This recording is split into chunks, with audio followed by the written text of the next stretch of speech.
Good afternoon, my beloved LinkedIn family. I am here with Ozzin Jun. I am such a fan of Ozzin's. Just so thrilled that she honored me with the opportunity to interview her. Ozzin, I met at one of my sermons when I did my sermon at 7 a.m. And ever since I met her, I've been a fan. She is the queen of resilience. She was someone who went through quite a trauma. We're going to talk about that. She was kidnapped and raped 3 times, and she bounced back. She was on the cover of Forbes magazine. She was a mentor to the Bai royal family. She's going to tell her story. I'm going to introduce Ozzin. Say hello. You're live. Hello, everyone.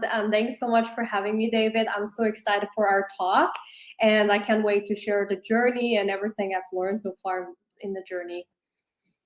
Well, the one thing I love about Ozzin, she's a devout Christian. She's a follower of Jesus. I met her at my sermon, and I'm going to let her do most of the talking. Ozzin, could you share, first of all, some insights into your early life and the experiences that shaped your journey? I was born originally in South Korea, and by the age of 6, 7 years old, I came to Switzerland and I grew up here all my life. When I was 18, I wanted to become an artist because originally I started in the hotel industry and hospitality here in Switzerland. Then the artistic called me and I actually dropped out the first time in school then. I went to New York right the next day. It was a pretty bold move, but however, my mom really supported me. I found quickly out during that gap year where I was like doing freelance as an artist, like really drawing paintings and doing stuff, that I realized art alone is not what I wanted. I look for something where I can be creative, but also solve like real life problems.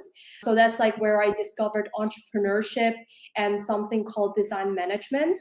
That got me back to university. When I returned and I finished my study to go to university, 1 year in the university, I was already looking for side hustles because I grew up in a family without a father. So it was just my mom, my younger sister, and I still don't know where my real father is. So it's a very complicated like family story, but I really want to find a way to make money online and support also our family.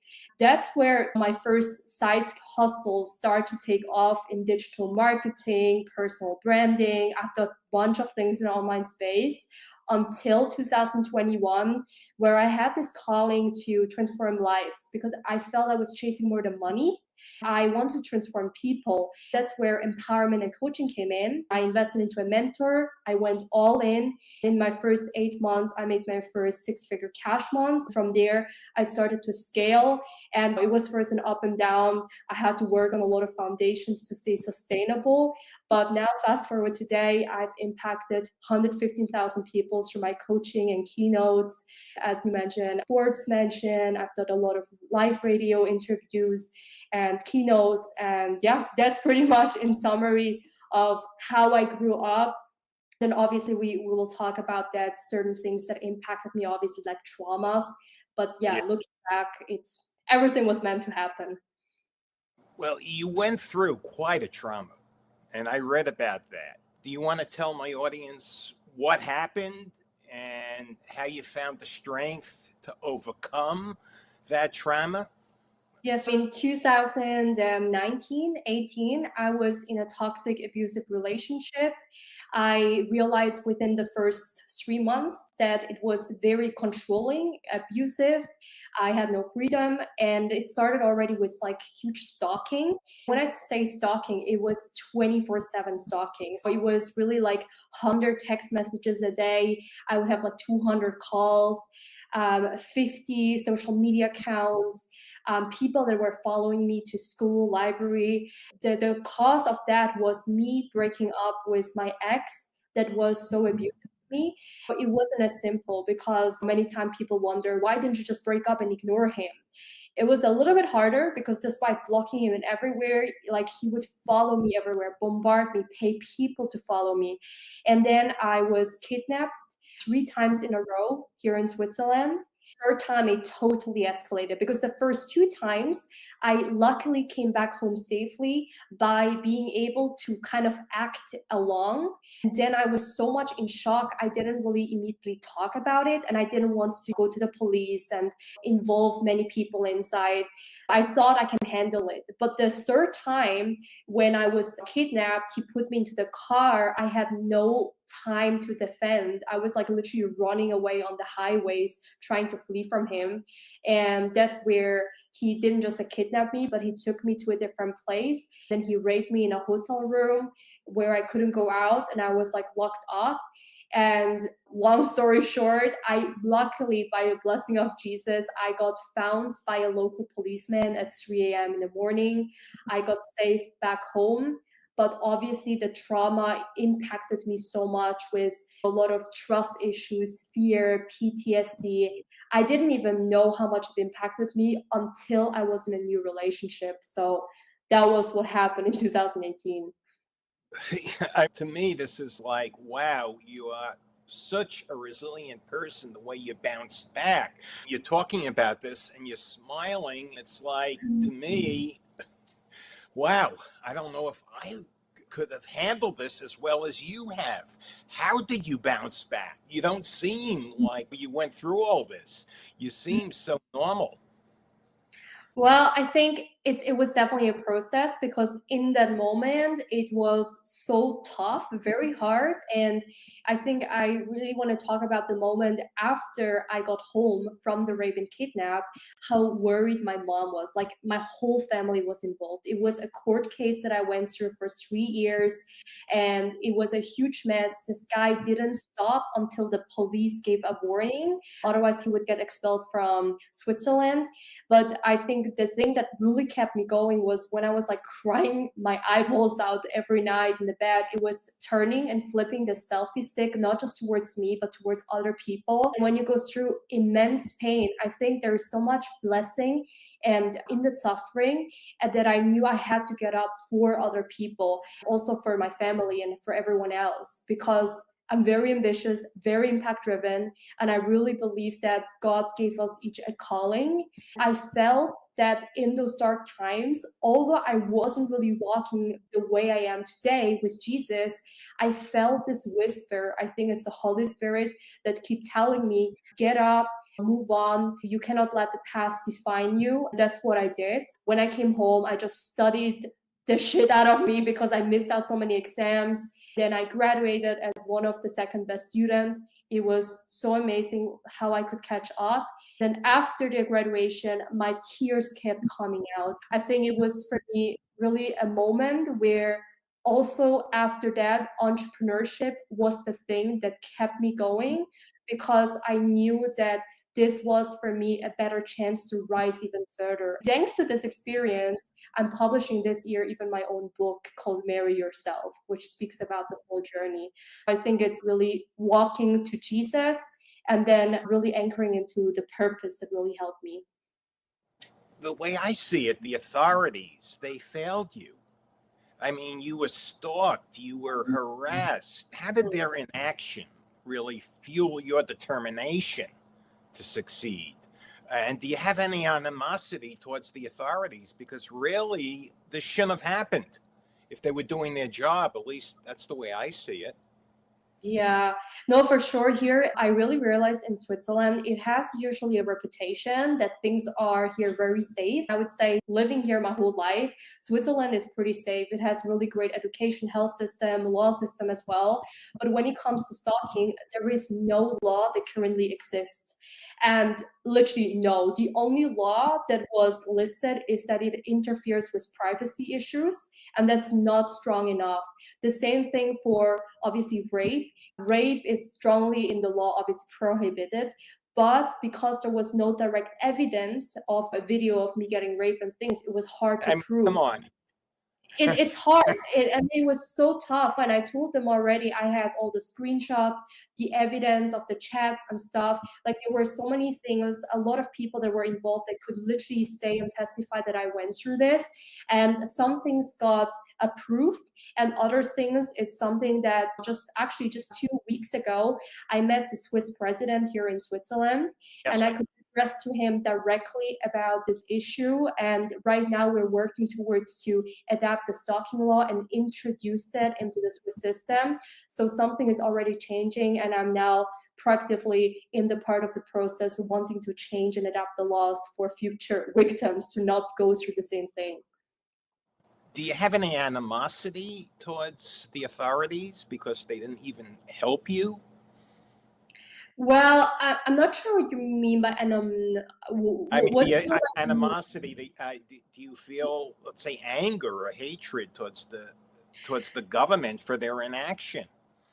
For sure, in the process, I'm not gonna lie, it was sometimes very emotional because again, I went through 3 years, the whole thing, and there were moments, even on my birthday, I had to like sit for 10 hours at the court crying and just telling my story 10 million times. And nothing happens. I really couldn't understand. I was kind of angry at the government. I was angry at the police. I was angry at my ex. I was angry at so many things. I was upset. And I think the word frustration would describe that really well. But again, I kind of had to, at some point, what really helped me is to see that more as a neutral project. I kind of zoomed out and I just accepted it. I accepted it happened. I accepted something has to be done with it. What happens now? Just like moving on fast, accepting how I felt. That's something what I felt. I also think looking at it like contextually, I think it's like police, they're just doing also their job. So it's a deeper problem than that. And then when we go to the law, the judge is also just doing their job and when a law doesn't exist. So it's very interconnected. So I cannot really be mad at the authorities. It's more like the holistic gaps. And I try to view that from a different angle, how I can solve the problems for the future victims. I don't have like right now resentment and things. I think it's a lot of forgiveness, a lot of positivity and learning through this. See, I have a daughter about your age, and I'm a Christian, and I preach. But if something like this happened to my daughter, and I got to be honest here, I don't know if I would be able to control myself. Really, I would do something very unchristian because it's reprehensible. And I gather from what you're saying, nothing happened to him. Mm, I yeah. mean, he Well, got. it definitely triggered a lot of people. After I told my story to some of my other friends, there were some friends that literally told me, I want to kill this man. Where is he? Do we have gun? Do you have access to that? Like a lot of the reaction like this. And also back time when I got raped and kidnapped at the third time, I had the last time I had like contact was a friend that was on top of my WhatsApp list. He was like, actually a coworker. I sent the location to him and I told him I got kidnapped. And that was the last access until because my ex destroyed my phone and then I have no contact with anyone. I was lucky that actually that friend came to me on spot to literally save me because if my stepfather would have come or anyone else, I think they would have beaten the shit out of him because my family would have lost their shit. I think I'm very lucky that things were still in control and I had the time to breathe through because I was confronted many times with him directly at court and things, which I think is something that has to be changed as well. Well, God help me because I pray every morning, I preach every morning. I'm an ordained minister, but you are like my daughter. I see my daughter in you. My daughter's your age, and I'm just going to say I wouldn't be able to control myself. I don't know how your family did it. I'm sure you struggled after this happened with reclaiming your power. What did you do every day to keep you grounded in strength? I think the first thing that really helped me is like today I would say it would be prayers, but back then I wasn't as walking with Jesus. I feel the way I do it today. So I grew up in a Christian household, but I think what kept me back then going was more my love towards my family, the love I had towards other people. Again, it kind of ties in back to the purpose, and I've always been very social and impact driven since I was like 14. Every day I would like journal a lot and write out my thoughts. I've always been into personal development. So I think it's through entrepreneurship, it forced me to become a better leader. I think walking in power over just pain and speaking a life over and victory over everything I did, that really helped me. This whole thing about lacking self-worth, tolerating a lot of the BS, and even like toxic relationship. I thought back then I was owning my self-worth. I quickly realized that I wasn't. The moment I started to view myself differently, talk to me more powerful things and really feeling it, and stop tolerating and just raising the standards, that helped me to make more money than ever. It helped me to have better health. It helped me to show up in power and attract and meet people in their power, because I wasn't just talking about the pain and misery. I think there's a difference between addressing them versus really speaking into the power because of what you went through. I think that talk with myself and this relationship, which I call marrying yourself, marrying Jesus, having a deeper relationship with yourself, that really helped me during those times. Like, keep dating yourself, take yourself out. And for me, having also financial debt, six-figure debt that I was sitting on, I was terrible with money. So for me, it started with money dates, setting up every Monday money dates and checking in, and the 5 love languages, applying that not just to the partner, but to myself, like acts of services. How do I treat myself? How do I talk myself? That's the starting point of a lot of the empowerment that helped me. Let's switch gears to something positive. What inspired you to venture into business mentorship and the social media scene? I think the first thing that really called me is because it was just so simple to get in, because social media is something I think our generation grew up with, and it gives us a chance that some, even like my parents, didn't have. So already at an early age, I had Instagram, Facebook, but I wasn't really serious about making money or doing business. It was in 2021 officially where I really took it seriously, as I mentioned, when I hired a mentor. And there, my mentor explained to me the power of social media. You don't have to pay a lot. It's like zero upfront cost. You, your voice, a camera, your phone, and you can print millions if you just show up. So I started to share my story every single day. I shared my offer. I talked and sell every single day. There was no day I was not selling. I changed my mind to not just selling, but it's really about the service, helping people. It's really my duty. And that changed my life when I had my first 5,000 clients, and then a client at 10,000. And I started to learn high ticket sales. I saw is really money is a reflection of the impact I'm making in people's lives. And when I started to see that, and I went on podcasts, I got invited on stage. I got invited to Hyundai from the CEO there. All the things, even with Dubai, meeting the royal family, all of that was possible because of a compound effect of social media. That's where I took everything even more seriously. I came to the point where I really fall in love with that, because I get to connect with people like you, with other people, and it would have never been possible without social media. I think we had the same mentor. We have the same person who mentored us about social media. That's Shanae Marie that you work with. Yes, I had multiple mentors in my journey. So in the very beginning, it was somebody else in coaching. And then depending on the area specialized, I had different mentors. But when it comes to LinkedIn, Shanae is like the go-to person. So I've learned through Yeah. Shanae LinkedIn marketing, organic marketing, and that helped me a lot to build even my skill set up. To be very candid, it was Shanae's team that told me to interview you some time back, and I'm very, very thankful. Tell me about how you built a multiple six-figure business in just 8 months, and how you eventually was featured on Times Square, I understand, in New York. Yes.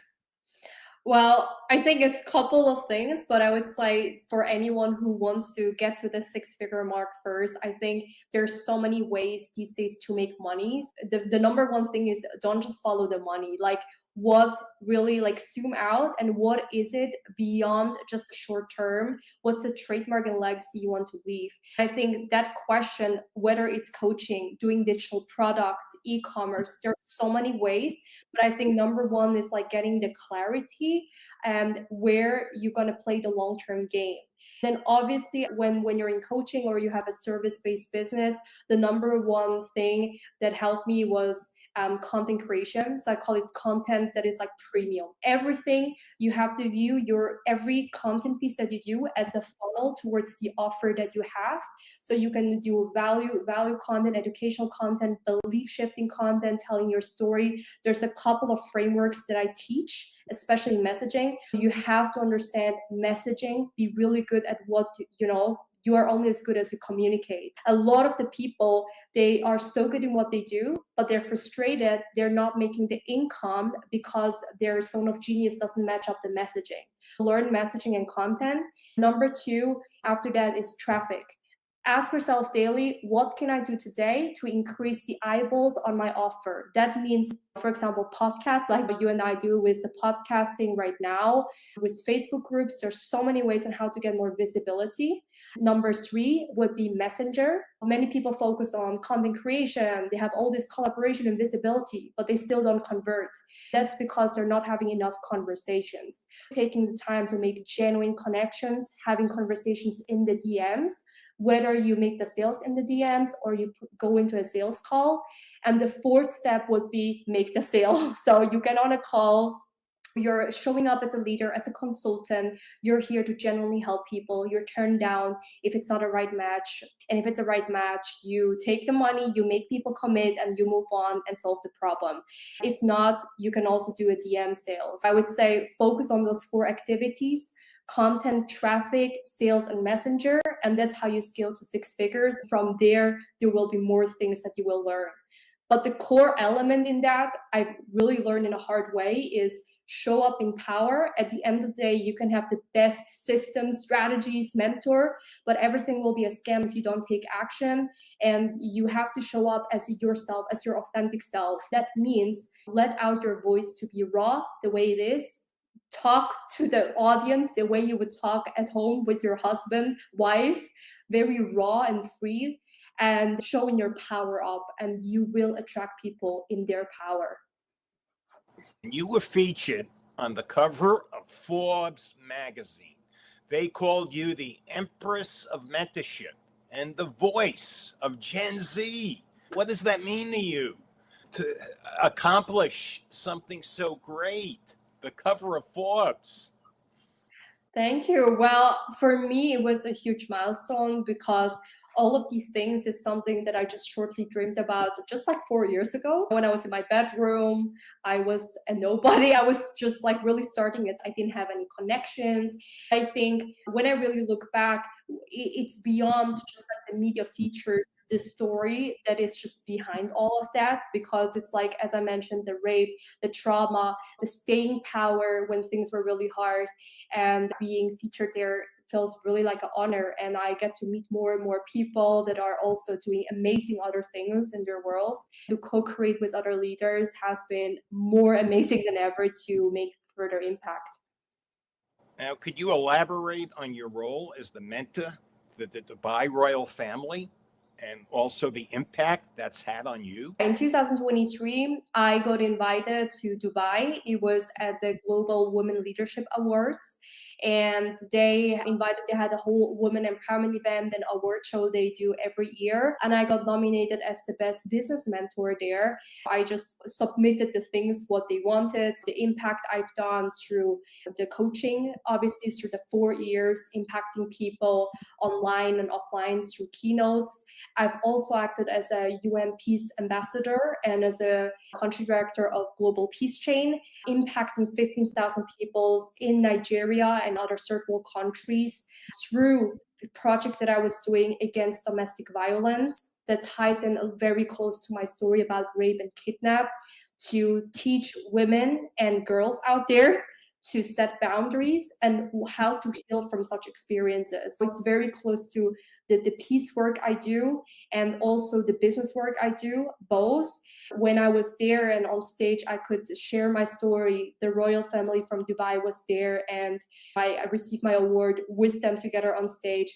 It was a huge moment. It was super fun as well. It was also special to receive such things actually in Dubai because I felt Dubai was still an evolving country when it comes to women empowerment. I had this talk with my boyfriend and we both said, wow, that's pretty controversial. How can you have a woman empowerment event in Dubai? But I'm very happy that things are progressing. And for sure, every culture still has its rules. Like, for example, guys don't shake hands with the women there on spot. But I felt very supported. And just the moment in a different culture was, for me, an amazing experience to have. Okay. What other ways are you using your platform to support and advocate for survivors of abuse and systematic failures? Because it's not just abuse, the system, it failed you, it fails a lot of people. Yes. Well, I think through social media, the first thing that I always do is to create content. So I think it's like showing up in posts, in the stories, telling the stories again. And then also, like, I always ask before I post something, like, what's really the intention of this post? What's like the key takeaway? What's the energy of this post? Because a lot of the time people try to be consistent, to just be consistent, but I really want to post everything that I do also with a very strong power behind that. So sometimes less is more because of the quality. I would say I do it through podcasting, through the coaching. I do it through UN Peace Ambassador. It's a lot of also volunteer work as well. Then the other thing that I do is through collaborations, whether it's like lives, doing events, in-person events as well. I just try to leverage every platform in ways. For me, what comes very easy is speaking and writing. So I use both of these expressions to even reach presidents, to get even into politics, because at the end of the day, you only have so much power. Depending on how well you communicate, how well you build the relationships, how well you also market yourself. I've learned that to constantly sell yourself, sell the idea, negotiate, even the law changes as well, and do the work, research the things in advance before meeting the people. What are your future goals? The future goal is something that I already live by every day. I'm very happy with what I do today with coaching and speaking. I think where I see the bigger vision going is I want to build healing resorts and leadership academies. I have like already signature program around leadership and messaging that I teach people that amplifies your money, health, and relationships. Where I really see that going is I want to be able to connect my entrepreneurship through this whole healing work that I do through Jesus.